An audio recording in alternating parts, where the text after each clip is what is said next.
Racism was intentionally created as a tool for capitalism. It actually doesn't stop at the doors of our employer. It actually comes in and creates divide, so it is a union priority. The racial justice advocates were language that was bargained originally with the big three, the automotive companies. So the racial justice advocates are Black, Indigenous, and people of color that are selected by their peers within their workplaces to not only take on racial justice issues, but also to work hand in hand with the union and company to combat racism, from the harassment that people experience to taking on and creating an anti-racism action plan that is continually revisited so that it meets the needs of every Black, Indigenous, and person of color in the workplace. Le racisme n'est pas un problème d'indexer un autre groupe ou d'appuyer un autre groupe. Il s'agit d'un problème mondial. Ce n'est pas un problème propre au Québec. Ce n'est pas un problème propre au Canada. C'est un problème que l'on vit dans toutes les sociétés. So during the pandemic, it became very clear that inequality and inequity in our society was amplified, like 10,000-fold. Like all of the things that were wrong before became that much more wrong during the pandemic. And we realized that our racial justice work was now even more important, and to be able to talk to our members about why it is we need equality and equity in our workplaces and what does that look like. This work has to go on every day, obviously. It's not just, we do it during Black History Month. We do it during, Asian History Month. These were incredible opportunities for us. Our members were able to come forward and tell their own stories about, the racism that they've faced and the continued racism that they face. Racial justice, to me, I feel like it's very important in everyone's life.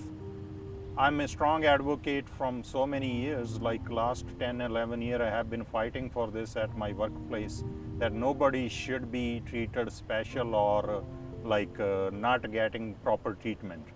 Everybody have the right to be equal, and does not matter your skin color, your name, your religion. Those are not part of your work life. Your work life should be professional, and everybody should be respected and treated fairly and equally. I hope one day we live in a just, fair society based on our own merits. It wouldn't matter your skin color. You are only judged by your abilities and your characters. Like many of you, me, us, we're all exhausted when we hear the same thing over and over. Whether it's religion, race, culture, racism, it's all a reality. It's something we grow up with. Not to just deal with it, but if we want to move past it, we need to heal. The truth and reconciliation, it's something that we need to fight for. We have a long way to go.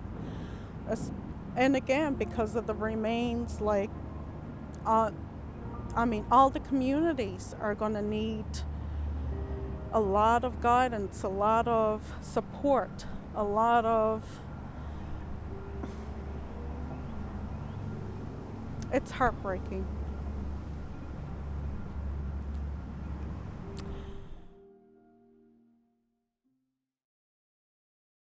Ce que nous faisons actuellement au niveau du syndicat, ça ne se limite pas seulement aux marches.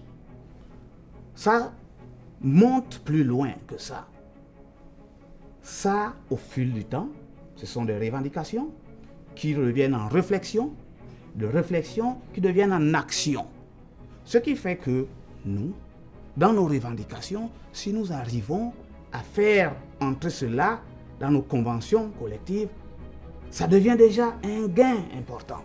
Donc ce gain important permet à notre niveau de jouer un rôle pour le changement sur la justice raciale. Transformation needs to happen from ourself to our workplace to our union, and ultimately into society. So we've got some key things around challenging our biases, hiring practices, creating your own anti-racism action plan. We've got step-by-step processes around including and ways to include Black, Indigenous, and people of color in all governance. I think it's really important that the union is doing this work, that our human rights director is leading it, and that our members are engaged. They know that this is a problem and they want to be part of fixing it.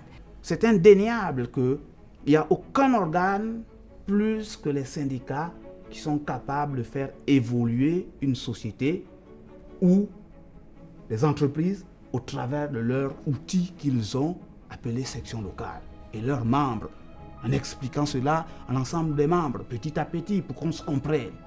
C'est un peu cela que je dirais sincèrement que oui, le syndicat a plus que jamais un rôle à jouer. We engage with hundreds and hundreds of community organizations as we are going through the largest global civil rights movement. We saw attacks on people that were perceived or identified as Asian, 900% increase. And so communities and community organizations and employers were looking for answers, and Unifor was right there. And now, as a result of all the work, 9 months later, we have toolkits that are actually going to give actionable items for everyone, not only within ourselves, but within our union, within the workplace, and ultimately within society of what everybody can do to contribute. Unifor has made history. We have seen Black, Indigenous, and people of color being elected to our regional councils and their executive boards. That's important because if I see myself in leadership, then I recognize my own leadership skills. And that when I see my leadership that reflect me getting the supports that they need and making changes, then I really truly believe that this is a union for everybody. This year, we've actually held our very first 40-hour racial justice advocate course. And it was remarkable. It was intentionally created this way to have the racial justice advocates lead directly into the Black, Indigenous, and Workers of Color conference, because it is really about our activism, but it's also about our self-care and how we can go forward doing this work. When you are combating racism, when you're combating sexism, when you're combating homophobia or Islamophobia, or even just the hate that we have seen increase in Canada, we have to take care of ourselves. This is not hard work, it's heart work. I'm absolutely optimistic about this racial justice advocate program. It is the pivotal change that's needed. We've been told when we deal with racism that we're supposed to just, turn the other cheek, be happy that you have a job, and that's just not good enough anymore. People can come to us and we can bring that voice where they didn't know, or someone might be suffering or had an issue and didn't know, was suffering in silence and didn't know where to go, but now you have that contact person, the liaison, to go to the union, to your companies and speak on their behalf or help them through it. I think that's amazing. Nous sommes le plus grand syndicat privé au Canada.